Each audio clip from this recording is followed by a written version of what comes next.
So welcome back, everyone. My next guest has been on with me a while back. I have with me BJ Zapor. I almost said Vapor. Zapor, and he is the president of 3Delta Consulting. Welcome to the show. Tell everybody a little bit about yourself and what you do. Thanks, Carol. So I spent the majority of my career as a federal agent dealing with violent crime and terrorism. During that career, I became very passionate about protecting people from active shooter events because this is a change in our society. It's increasing in frequency, and people are dying unnecessarily because they're not given the opportunity of having some really simple information that could save their lives. Well, look, we just had it, 2 days ago? Yeah. Huge. I mean, it's every day. There isn't a day that seems to go by that there isn't. I want you to talk a little bit about, you said that you work globally. Okay, how do you do that? So from my former colleagues and the relationships I have connections, and we share work across the United States, and then we have the reach of going overseas, mostly with former State Department special agents and those kind of relationships that I have.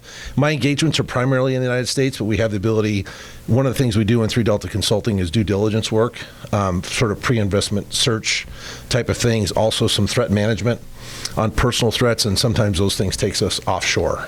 Okay, I want to talk about you, and I want to talk about this, like what kind of businesses that you work at and work with, I should say it that way.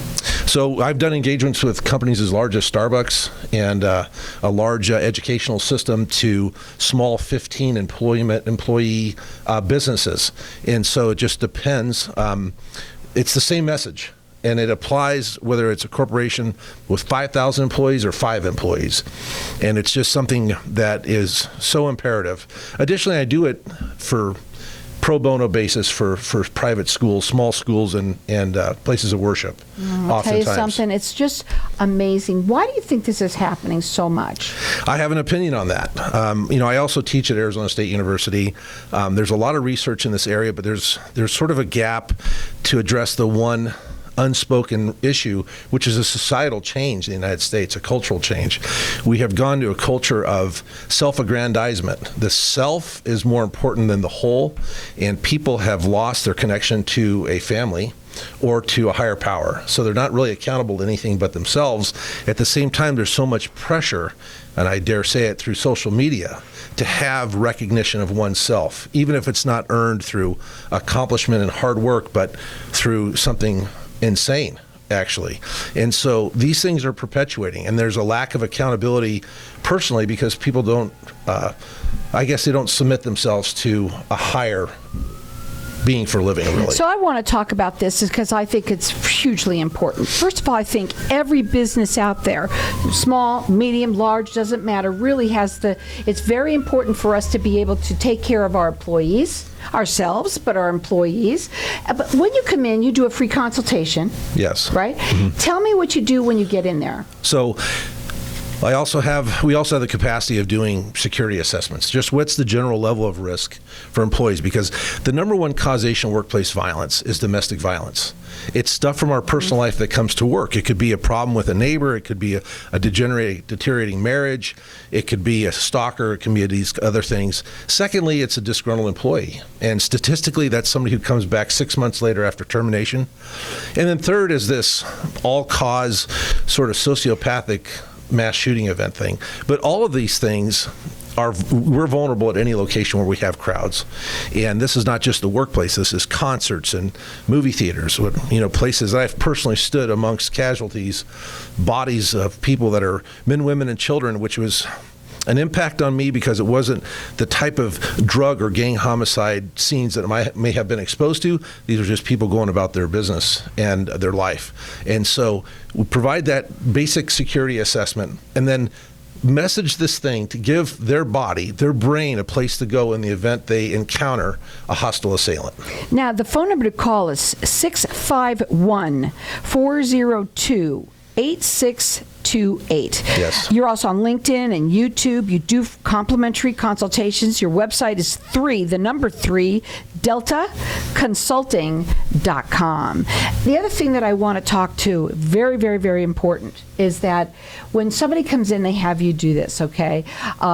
do you also set up a plan for them? I mean, what do you talk about? Yes. So on a very pragmatic side, for an employer, for example, is Part 1 of OSHA requires that an employer provides a safe workplace. And in light of some of these active assailant situations, and employees were never exposed to any kind of training, Part 1 wasn't met. So we make sure they have that. Also, we certify that the employees receive this training. And so the employer ends up with a certification that Part 1 was met with this training. And then the presentation, we ask people to take it home with them, to tell their family, to bring it to their schools, to perpetuate this information out there, because it's seemingly simple, but if you don't hear it, and it's important, I think, to hear it in person from people that have anecdotal experience in this area.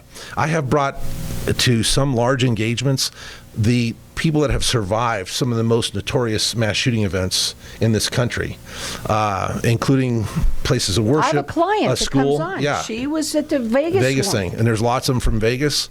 And then, the other thing, there's just so many key points, for example, that people are always seeking context. I know this because I do speak to the national media about these things. I'm a news contributor in that area.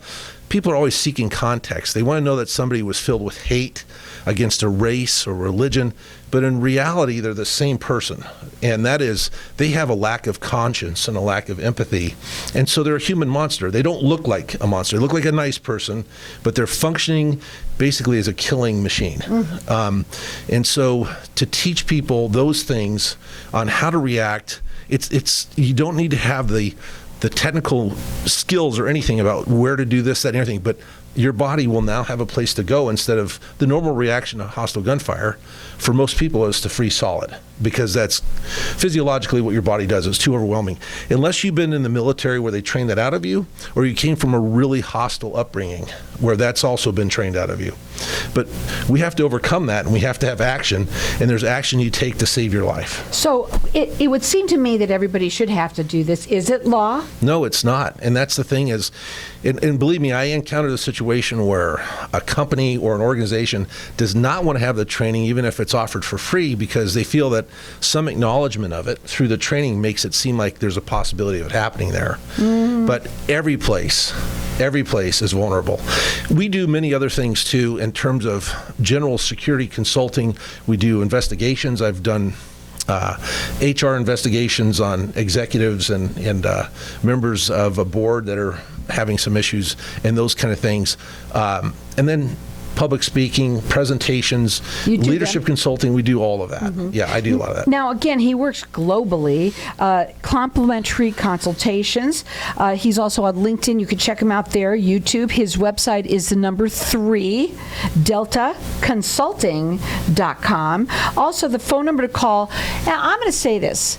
You might be here listening and it might work for somebody. Well, I think you should tell them about it, because I really, truly think that this should be a mandatory, is my opinion, and that everybody's going to just get that certificate at the end, which is what you offer, right?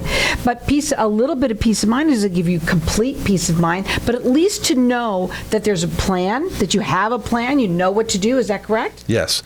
We also have information for parents when they find resistance at their school, or they find resistance with where their children are going or their family members, to discuss, to have these things available. And so we help them with messaging that type of information as well. Write the number down. It's 651-402-8628.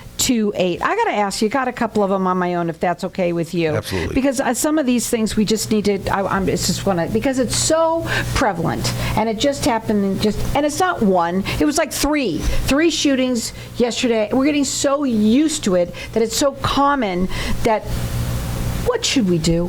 What is your, tell us what to do. Well, unfortunately, we have to really be aware of the fact that it can happen anywhere. And having a mindset, very simply, and this has been the messaging for several years, is to know how to run, hide, and fight. You have to give yourself permission to live. You have to have the expectation that this is a possibility, but at the same time without corrupting the joy in your life. What about children? Yeah. They can run much better than me, I'm telling you now. Well, running but I is tell you, not- if that's happened to me, my feet are going to do whatever it needs. Well, I mean, I have spoken to survivors, and they did things they didn't even know they were doing the right thing, but they did the right thing and it worked out for them. But it doesn't take physicality, and running is not always the answer. You're given a menu, if you're given a menu at all, and you have to take that first choice. And if you can't, then you got to go second and third. You know, one of the things with Run, Hide, Fight is to fight for your life. At the end, if you have to, some people, unfortunately, are never given a choice because of the situation. But we want this to be part of the response physically, so somebody can do something if they have the option. I think it's imperative myself. I think everybody should call. The phone number is 651-402-8628. He does complimentary consultations for everyone. It's the number 3, DeltaConsulting.com.